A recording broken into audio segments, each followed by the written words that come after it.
So kahapon nga ay ibinigay natin ang TV ratings na lumabas nitong nagdaang Lunes, June 24. At ngayon naman po, ang araw po ng Martes, ang ibibigay nating TV ratings para sa dalawang bigating noontime show sa bansa, ang Eat Bulaga at ang Eat Showtime. Pero bago natin umpisahan yan, ay humihiling ako na pakisubscribe ang aking YouTube channel. Pakiclick ang bell icon para una kayong manotify sa mga bagong video na ilalabas ko, at pakidamay nyo na din na i-follow ang aking Facebook page na Mega TV at ang aking TikTok account na Kaparokya TV. Maraming salamat!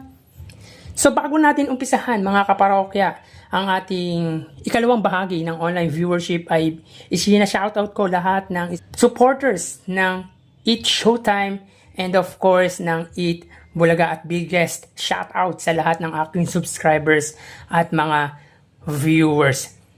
So quick recap lang po tayo sa lumabas na TV ratings nitong araw po ng Lunes, June 24. Ang Eat Showtime po ay 8% ang nakuha. So meaning ay nakabalik po sila sa kanilang TV ratings average mula noong Sabado na lumamlam ang kanilang ratings na 7%. Samantalang ang Eat Bulaga naman po ay may consistent na 3.6%. So sa hindi nakakaalam ay 5 consecutive days pong naging consistent sa 3.6% ang Eat Bulaga. So yun po, angat po ang Eat Showtime sa Eat Bulaga ng 4.4%.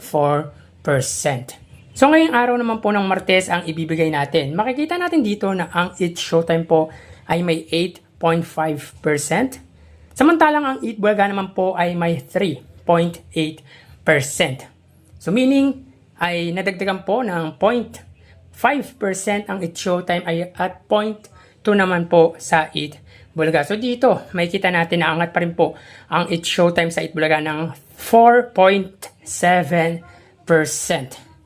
So malaking tulong na naibigay para sa Eat Showtime ang GMA na may 5.8%, ang GTV na may 1.1%, ang A2Z na may 1.1%, ang Kapamilya Channel na may 0.4%, ang All TV na may 0.1%, samantalang sa Eat Bulaga naman po ang TV5 ay na-meet po nila ang kanilang TV ratings na 3.5% at ang RPTV na may 0.3%.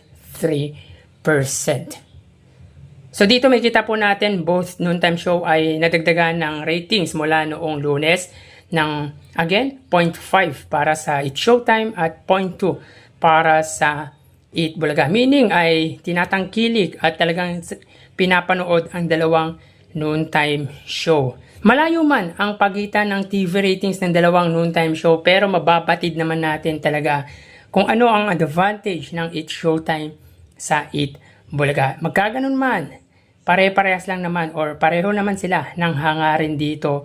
At ito nga po ay ang mapasaya, mag-entertain at makatulong sa sambayan ng Pilipino, hindi lang dito sa ating bansa, kundi sa buong mundo. So tara ating alamin ang online viewership ng dalawang bigating noontime show. Para sa Eat Bulaga under TVJ Facebook page na may 2.5 million followers at sa Eat Showtime naman na may 18 million followers. So as of 1:41 PM, ay kita po natin dito na ang Eat Showtime po ay may kasalukuyang segment na especially for you. Samantalang ang Eat Bulaga naman po, sila po ay may kasalukuyang segment na Gimme 5. So dito may kita po natin ang Eat Showtime ay may 13.8 thousand viewers at ang Eat Bulaga naman po ay may 5.1 thousand live viewers. So ulitin po natin, ang Eat Showtime ay may 13.6 thousand viewers at ang Eat Bulaga naman po ay may 5.1 thousand viewers. So mapunta naman po tayo sa TV Network YouTube channel, at para po sa Eat Showtime under po yan sa GMA Network na may 35.6 million subscribers, at ang Eat Bulaga naman po under sa TV5 Philippines na may 1.86 million subscribers. So as of 12:42, ang GMA Network sila po ay may 24,000 viewers. Samantalang ang TV5 naman po ay may 51,000 live viewers. So ulitin po natin, as of 1:42, ang Eat Showtime under GMA ay may 24,000 viewers at ang Eat Bulaga naman po under TV5 ay may 52,000 live viewers. So mapunta naman po tayo sa main YouTube channel ng dalawang noontime show para po sa It's Showtime. Under po yan sa ABS-CBN It's Showtime na may kasalukuyang subscribers na 2.28 million. Samantalang sa Eat Bulaga naman po, under Eat Bulaga TVJ YouTube channel na may 1.03 million subscribers. So as of 1:43 PM, ang It's Showtime sila po ay may 99,000 viewers. Ang Eat Bulaga naman po, sila po ay may 46,000 live viewers. Ulitin po natin, as of 1:43, ang It's Showtime ay may 99,000 viewers at ang Eat Bulaga naman po ay may 46,000 live viewers. So bali ang total na nakuha ng dalawang noontime show para sa ikalawang yugto ng online viewership ay, bago natin ibigay ang total live viewership ng dalawang noontime show, ay humiling ako na pakisubscribe ang aking YouTube channel. Pakiclick ang bell icon para una kayong ma-notify sa mga bagong video na ilalabas ko. At pakidamay nyo na din na i-follow ang aking Facebook page na Mega TV at ang aking TikTok account na Kaparokya TV. Maraming salamat!